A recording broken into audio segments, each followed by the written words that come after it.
إياك نعبد وإياك نستعين اهدنا الصراط المستقيم صراط الذين أنعمت عليهم غير المغضوب عليهم ولا الضالين آمين تقبل الله منا ومنكم تقبل يا كريم.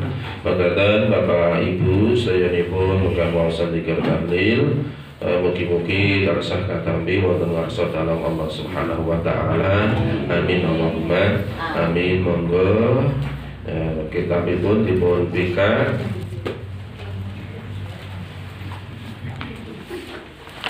hadis nomor 3 nggih. Bismillahirrahmanirrahim. Wa an Abi Abdillah Jabir ibni Abdillah Al-Ansari radhiyallahu anhu qala kunna ma'an nabiyyi sallallahu alaihi wasallam fi ghazatin faqala inna bil madinati la rijalan masirtum masiran wala qata'tum wadiyan illa kanu ma'akum habasahum al-maradu wa fi riwayatin illa syarahukum fil ajri rawahu Muslimun. Dari Abu Abdullah Jabir ibnu Abdullah Al-Ansari radhiyallahu anhu, ia berkata, kami bersama Nabi Shallallahu Alaihi Wasallam dalam sebuah peperangan. Beliau bersabda, sesungguhnya di Madinah ada beberapa orang yang ketika kalian melalui jalan atau menyeberangi lembah, mereka selalu mengikuti kalian. Mereka bertahan oleh sakit. Dalam riwayat lain disebutkan mereka selalu bersekutu dengan kita dalam soal pahala. Hadis riwayat Muslim nomor 1911. Setunggal malih niki soalnya podo hadis ini. Bismillahirrahmanirrahim.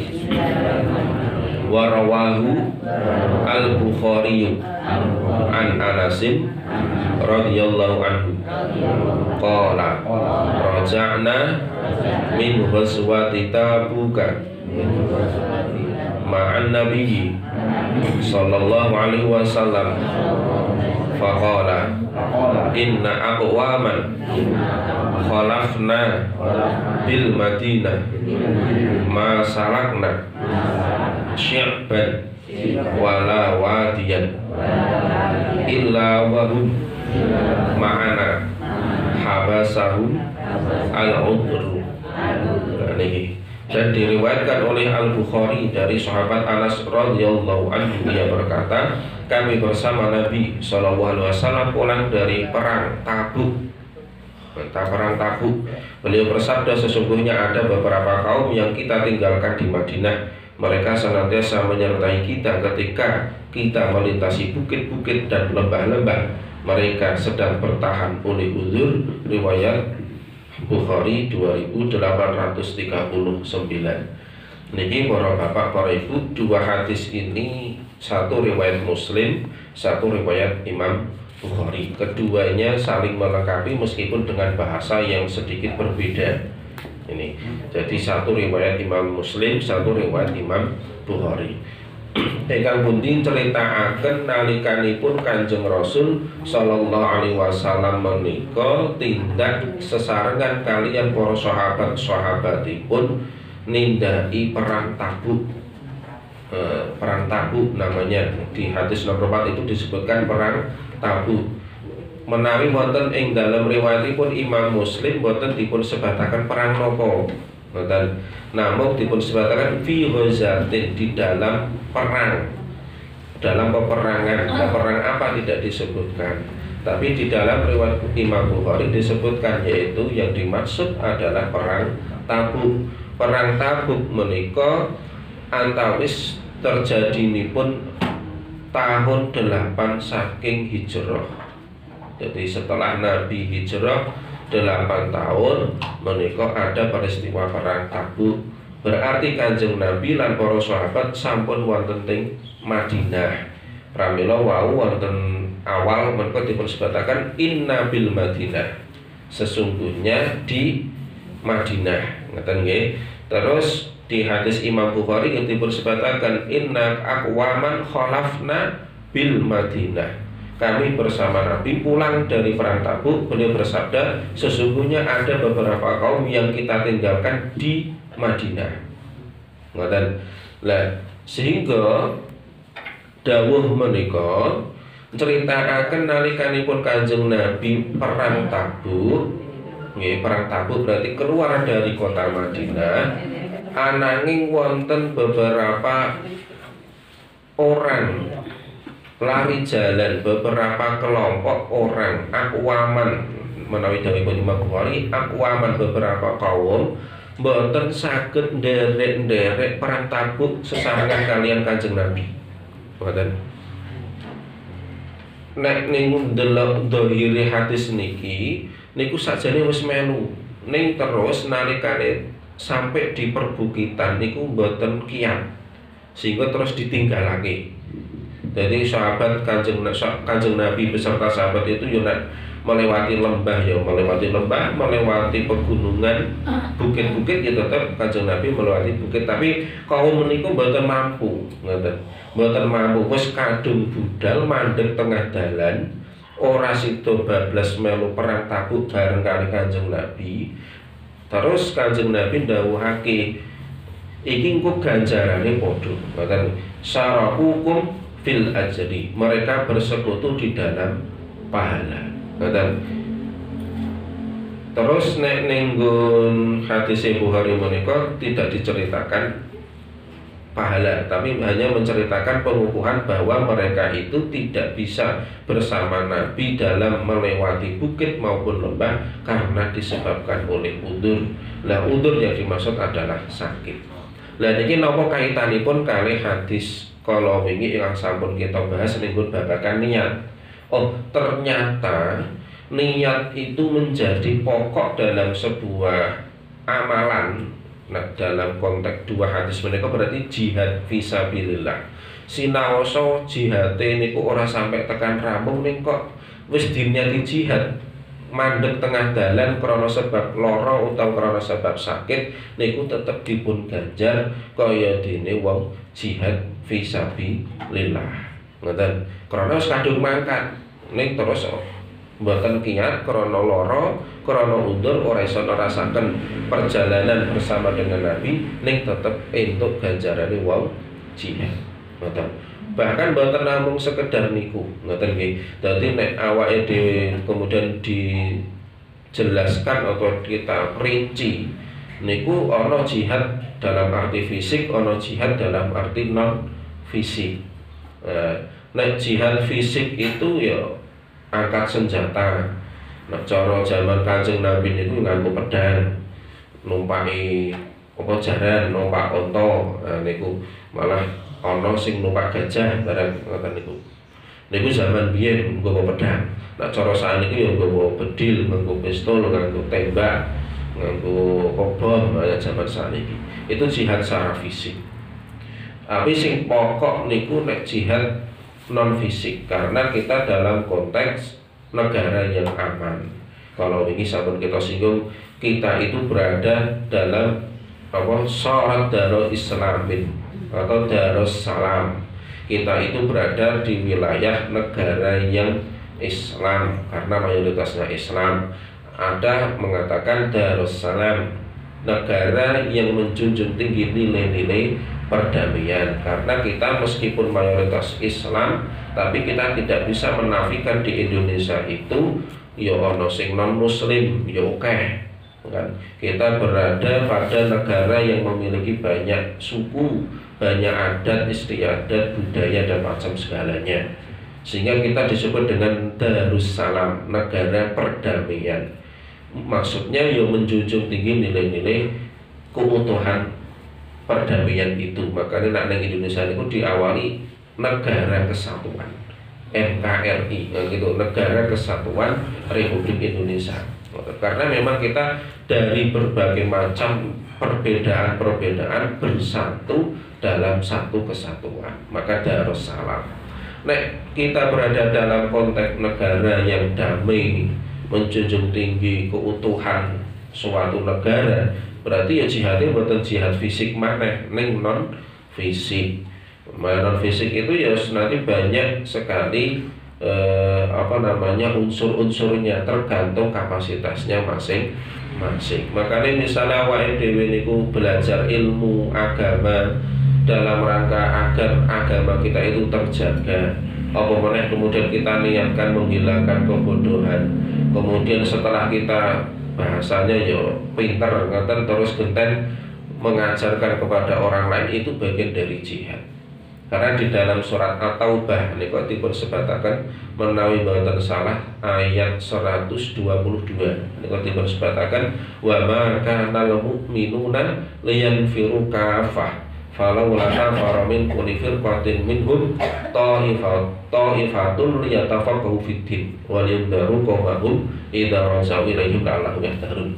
Niku surat At-Taubah ayat 122 niku critakake Kanjeng Nabi niku melarang semua sahabatnya untuk berjihad perang fisabilillah.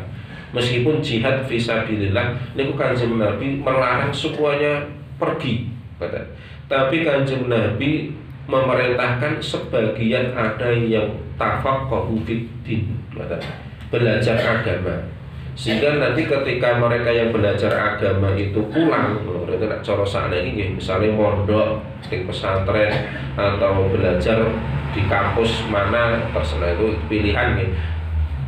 Belajar kemudian kembali ke daerahnya, kembali ke wilayahnya, itu kemudian liyatafaqahu fiddin, untuk mengajarkan, memahamkan agama kepada mereka-mereka yang tidak belajar agama. Itu artinya di sini menunjukkan yo wong sinau ilmu, tapi nek dibarengi dengan niat yang benar dalam rangka untuk menjaga ilmu Allah, ilmu agama. Kemudian nanti diniatkan setelah paham betul dengan ilmu itu diajarkan kepada orang lain, itu bagian dari jihad, sebagaimana jihad orang mengangkat senjata. Itu apa meneh dalam konteks kita saat ini jihad ya berarti dengan jihad-jihad yang lembut, yang lemah lembut, orang bukan dengan kekerasan, bukan dengan mengangkat senjata. Itu kaitannya pun kali niat dengan jihad. Nah, diceritake teng mriko mau ana wong sing ora melu jihad, tapi mereka karena sakit itu juga mendapatkan pahala jihad. Meskipun nanti secara fikih itu nanti akibat hukumnya beda. Jadi misalnya orang wong tolabul ilmi, belajar ilmu ning pesantren terus meninggal dunia di pesantren, iku kok terus piye carane ngrumat mayit menika ya tetap dimandikan, tetap dikafani, disolati, di makbarohake kaya umume menungso silan ning entuk pahalane wong kaya jihad. Nek sing mati dalam peperangan itu berarti nanti tidak boleh dimandikan, tidak boleh dikafani, langsung disolatke terus disareake. Soalnya matinya mati syahid. Jadi misalnya ono tentara Indonesia perang yang mereka membela, atau misalnya tentara bantuan misalnya yang Rusia, Ukraina misalnya, kita kontakkan misalnya yang benar itu Rusia misalkan, terus ono tentara Indonesia bantu Rusia perang meninggal misalnya, mati syahid. Atau misalnya bantu Palestina sing dijajah karo Israel terus-terusan sampai saat ini, ono wong Indonesia tapi memang itu tugas negara, ya tugas negara, bukan maka dewi sapenake mboten, tapi memang tugas negara untuk menjaga perdamaian. Ternyata karena malah ditembak karo wong tentara Israel mati, berarti mati syahid. Niku cukup langsung mawon disolati terus dikuburake, ora usah didusi, ora usah dikafani, karena pakaian yang dipakai oleh seorang yang mati syahid itu nanti di yaumul qiyamah itu akan menjadi saksi bahwasanya dia itu matinya mati syahid. Nenek sing mati syahid iki syahid dalam arti fadilah, kados wong belajar ilmu tadi, kados teng surat At-Taubah ayat 122 tadi, ya tetap dimandikan, disolatkan, dikafani, disolati, terus di syariakan. Jadi tetap kaya matine wong awam, wong umum, cuman fadilahnya kaya fadilah wong mati syahid. Terus malih enten hadis banyak sekali niki kita komparasikan. Nalikanipun para sahabat, ada beberapa sahabat niku nyuwun izin datang kalih Kanjeng Nabi. Ya Rasulullah, saya ingin berserta dengan panjenengan untuk jihad, perang, angkat senjata. Kanjeng Nabi niku banjur terus dawuh, "Lah kowe jek wong tuwa apa ora?" Oh isih Kanjeng Nabi tasih. Napa malih tiyang sepah kula niku nembe udur-uduri di masa-masa menua butuh pendampingan, bahasane ngoten. Oleh Kanjeng Nabi ya wis nek ngono kowe bariya. Kowe ngrumatana wong tuwa, sebab kowe ngrumati wong tuwa apa meneh nek anak siji-siji niku wis entuk ganjarane jihad fisabilillah. Ngoten.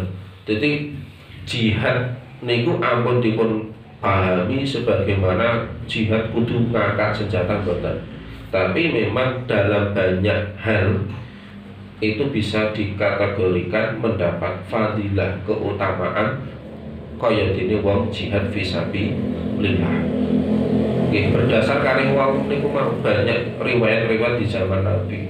Ada orang yang tidak bisa ikut berjihad dalam perang Tabuk, dia tetap tinggal di Madinah karena sakit. Ya tetap itu ganjarane wong jihad. Karena udzur ya itu ganjarane wong jihad. Karena ngrumat wong tuwa ya itu ganjarane jihad. Makanya kalau kita berlanjut nenggon ilmu fikih ngoten nika, enten ada istilah ghanimah, ngoten nggih. Ada istilah ghanimah. Ghanimah niku barang rampasan hasil peperangan. Ada istilah lain namanya fai, bondo fai. Bondo fai itu barang dari orang-orang non-muslim yang diberikan kepada pemerintah Islam tapi tidak melalui jalur perang. Nah, cara sakniki bahasane upeti utawa istilah ya tanda perdamaian ya misalnya. Lah nek sing ghanimah niku karena perang. Lah ghanimah itu dibagi 5. Ngaten ning surat napa menika Al-Anfal niku disebutaken dibagi 5. Lah 5 itu untuk Allah wa Rasuluhu, berarti untuk Kanjeng Nabi, keluarga Nabi. Kalau Nabi biasanya Nabi tidak berkehendak untuk keluarga Nabi. Meskipun kadang keluarga Nabi juga tidak mengambil haknya. Tapi maksudnya untuk kemaslahatan umat Islam. Nah, kemudian yang seperempat lainnya itu dibagi-bagi termasuk kepada orang-orang yang berjasa dalam perang itu. Jadi tidak mesti dibagi kepada yang ikut perang, tapi termasuk yang berjasa dalam persiapan perang itu mendapat bagian. Makanya ada ninggun cerita napa surat Abasa wa Tawalla Anja'ahul A'ma ngoten niku. Jadi sebab turunnya surat Abasa itu karena Nabi memberikan ghanimah itu kepada pembesar-pembesar orang Quraisy, yang mana orang Quraisy itu baru masuk Islam dan tidak ikut andil dalam peperangan itu. Jadi itu riwayatnya seperti itu. Jadi pas Nabi itu pikantuk nek mboten salah perang Hunain. Perang Hunain itu karena mendapat ghanimah yang jumlahnya tak sedikit, luar biasa banyaknya. Akhirnya oleh Kanjeng Nabi itu malah sahabat-sahabat itu mendapat bagian yang sedikit-sedikit. Nah, yang banyak itu malah diberikan kepada pembesar-pembesar orang kafir Quraisy yang barusan masuk Islam. Lah wong ki mlebu Islam durung melu apa-apa, durung melu berjuang, kok malah entuk bagian lebih besar. Maka kemudian para beberapa sahabat Nabi itu protes, kan itu protes, akhirnya turunlah surat Abasa dan sebagainya niku. Nah, tapi secara hukum kan boleh. Artinya Kanjeng Nabi niku membagi dengan keadilan, mempertimbangkan kemaslahatan. Oh, ternyata meskipun tidak ikut perang, karena dia punya jasa yang besar dalam perang, meskipun itu tetap mendapatkan bagian dari ghanimah menika. Nah, termasuk menika aqwaman rijalan yang tidak ikut bersama dengan Nabi dalam perang Tabuk itu ya tetap dihitung melu perang karena sebab oleh orang melu niku karena sebab lara utawa karena udur. Nah niki nuduhake nek niat itu menjadi segala-galanya. Meskipun ora rampung ning lakoni amal, ning nek wis niate ngono ya tetep entuk ganjaran. Jadi misalnya awake dhewe niku ngaji, misalnya ngaji saka omah niate ngaji, kok tekan dalan misalnya entuk telepon saka wargane kon bali sik misalnya, wis pokoke kudu bali, nah, akhirnya ra sida ngaji, ngono ki tetep entuk ganjarane ngaji. Jenengan ajeng tindak teng masjid arep salat jamaah, tekan dalan misalnya kok ngidak napa ngidak beling atau ngidak ri, sikile terus loro bali meneh blabas ning dokter pengen nyabut beling sing nancep ning sikil utawa ri sing nancep ning sikil urung sida jamaah ning mau niate ning masjid arep jamaah niku wis entuk ganjaran salat jamaah. Senajan ora sida salat jamaah ning krana ora sidane itu karena ada tadi kealangan ning wis diniati iku wis entuk ganjarane salat jamaah. Kaya dene mau wong wis kadung niat perang malah ndang wayahe perang malah lara. Nah tetep entuk ganjarane wong perang. Nikulah niat ngoten ning hadis pertama kalau dengan innamal a'malu binniyat iku niku. Dadi arep ngopo wae niku wis kudu diniati sing bener. Nek niate bener engko mandeg tengah dalan iku tetep diganjar dening Kanjeng dipun ganjar dening Gusti Allah Ta'ala. Makanya ana hadis mungkin mangke teng akhir Otek pergi mbok menawi itu ada wong niat gek ngrentek niat wae durung kelakon iku wis entuk satu pahala. Gek niat tok durung kelakon iku wis entuk niat pahala. Jenengan ajeng sari turu gasik tak niat turu gasik engko tangi gasik tak tahajud. Dadi turu gasik niate arep tahajud. Ternyata tetap kebelabasan ora tangi wis subuh. Berarti sida tahajud mboten ya mboten sios tahajud. Ning krana le turu niku wis dinari tahajud, iku tetep entuk ganjarane tahajud. Ngoten. Paling ora satu pahala. Ngoten. Wong wis kadung rentek niat kebaikan meskipun belum dilakukan itu tetap satu pahala. Engko nek wis dilakoni tenanan apa sing diniatake entuk ganjaran minimal 10 kali sampai pada lipatan atau kelipatan yang tidak terhingga, tergantung amale. Ana sing dilipatkan 10 kali, ada yang dilipatkan sampai 700 kali, ada yang dilipatkan sampai dalam hitungan yang tidak diketahui oleh manusia. Contohnya kaya poso kan itu. Contohnya kayak sedekah jariyah. Sedekah jariyah itu kan kelipatannya kita tidak pernah tahu. Karena selama apa yang kita sedekahkan itu dipakai, itu pahala akan senantiasa mengalir. Nek sedekah biasa atau istilahnya sedekah tatawwu niku nek kembali ke surat Al-Baqarah niku nggih 700 kali kelipatan pahalanya itu. Itu kaya dene wong poso niku nggih ganjarane ora iso diitung. Makane disebut ibadah sirriyah. Ning hadis Kanjeng Nabi niku ana ujzi bihi gitu. Dan aku Allah yang memberikan balasan secara langsung. Makane ora ana ganjarane poso ki dilipatke ping pira ora ana hadise. Ganjarane wong poso ki piye ora ana dikandhakake. Nek fadilahe ana nek ganjarane tidak disebutkan. Nek ganjarane wong sedekah ning surat Al-Baqarah dipun sebutake kaya wong nandur terus tandure tukul tukulae tandur wit iku mau bercabang 7, setiap satu cabang berbuah 100, berarti siji dadi 700. Iku imbalane. Utawa paling ora ditekelake ping 10 nika nggih manja bil hasanati falahu asyru amsalihha. Wong sing nglakoni satu kebaikan itu akan dibalas 10 kebaikan.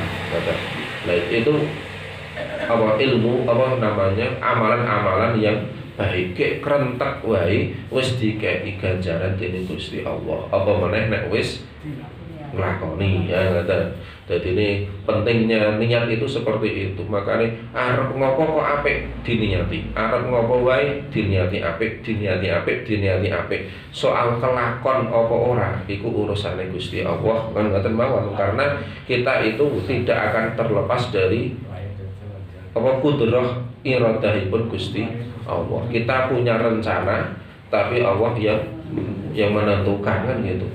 Makanya mending berencana berencana baik selama itu masuk akal selama masuk akal. Nek rencananya orang masuk akal ya itu mungkin itu namanya nak bahasanya tamani. Jadi kedawan angen-angen gitu. Kedawan angen-angen ini nek selama masuk akal itu penting karena itu menjadi bagian dari taroji. Jadi aku pengen jamaah ning masjid aku pengen pongkon berjamaah raketong sewu masuk kota itu kan bagian dari taroji karena kita mungkin mampu kan gitu. Mampu hanya sekedar ning masjid gue bar sholat raketong 500 tekan 1000 sedekah jariah ning masjid itu kan kita mampu ndelalah ora sida ning masjid krana ana tamu krana ana halangan ya ora sida ning masjid berarti ora sida jariah ning masjid. Nah, berarti kan tetap entuk ganjaran itu jenenge taroji. Karena yang diinginkan sing diarep-arep itu mungkin terjadi. Ini nek sing ora mungkin terjadi ya ora usah. Itu namanya kedawan angen-angen. Nek kedawan angen-angen itu ya secara nilai akhlak ya ora entuk. Aku pengen umroh setengah tahun pisan. Ini ngau adewe ora duwe apa-apa itu dia mau angen-angen tok. Aku pengen kaji setahun pisan. Yaitu angen-angen tok wong regulasi pemerintah mawon tidak memungkinkan kita haji setiap tahun. Itu ya mung angen-angen nek kados ngoten. Dadi kira-kira sing iso dilakoni iku baiknya direncanakan. Karena itu nanti ketika tidak sampai pun kita dapat pahala, apalagi kita sampai melakukan maka pahalanya bisa kali 10, bisa kali 700 atau bahkan tidak terhingga. Niki pembelajaran nggih saking hadis 2 menika tentang perang yang diikuti oleh Nabi dengan para sahabat namanya perang Tabuk. Tapi orang yang tidak ikut perang itu pun ketika sudah berniat ikut perang tetap mendapatkan pahala perang. Niki hadis saking Jabir, sahabat Jabir bin Abdullah Al-Ansari kalih hadis saking sahabat Anas bin Malik. Lah Anas bin Malik itu sahabat Nabi terakhir.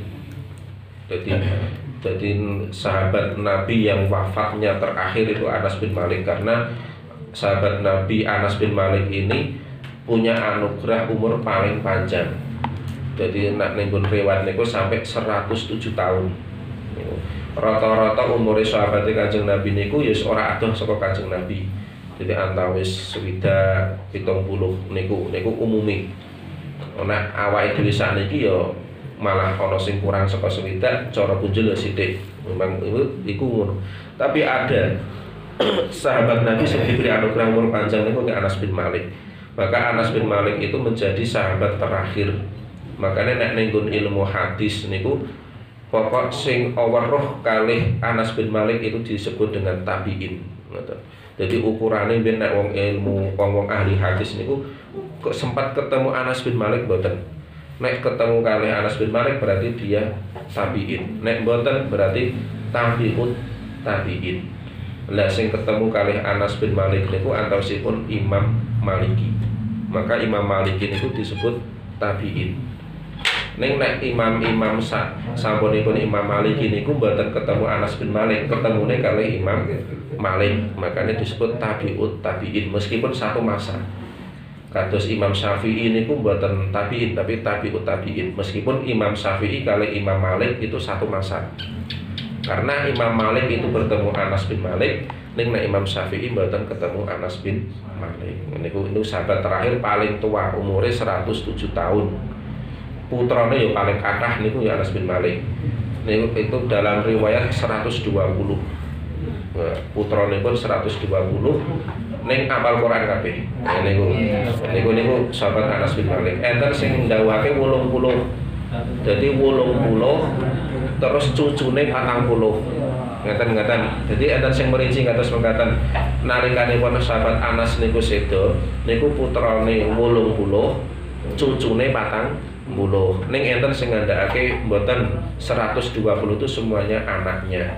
Ning kabeh hafal Quran. Niku banyak sejarah menulis itu. Jadi tentang kehebatan Anas bin Malik karena memang beliau itu diberikan doa barokah ketika menikah oleh Kanjeng Nabi. Niku dipundhongaken niku barokah wa mulaka wa barakalaika. Niku doane Kanjeng Nabi kagem sahabat Anas bin Malik nalikane napa menika akad nikah. Makanya terus entuk anugerah anake akeh tur hafal Quran kabeh. Nah niki mun nggih mun jam 6 menika dua hadis menika mugi-mugi kita saged mendel hikmah lan manfaat barokahipun, mugi-mugi kita saged belajar banyak dari hadis menika. Monggo kita tutup kanthi waosan kafaratul majelis. Subhanakallahumma wa bihamdika